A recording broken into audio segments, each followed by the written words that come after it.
کیا لوگ یہ خیال کیے ہوئے ہیں کہ صرف یہ کہنے سے کہ ہم ایمان لے آئے چھوڑ دیے جائیں گے اور ان کی آزمائش نہیں کی جائے گی؟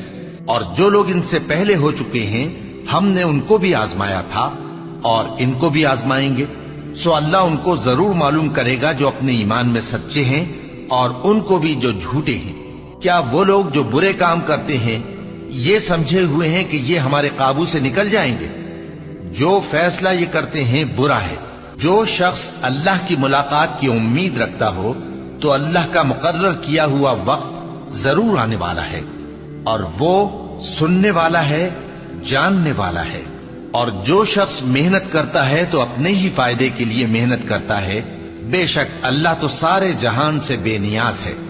اور جو لوگ ایمان لائے اور نیک عمل کرتے رہے ہم ان کے گناہوں کو ان سے دور کر دیں گے اور ان کو ان کے اعمال کا بہت اچھا بدلہ دیں گے۔ اور ہم نے انسان کو اس کے ماں باپ کے ساتھ نیک سلوک کرنے کا حکم دیا ہے۔ اے مخاطب، اگر تیرے ماں باپ تجھے مجبور کریں کہ تو میرے ساتھ کسی کو شریک بنائے جس کی حقیقت کی تجھے واقفیت نہیں تو ان کا کہا نہ مانیو۔ تم سب کو میری طرف لوٹ کر آنا ہے، پھر جو کچھ تم کرتے تھے میں تم کو جتا دوں گا۔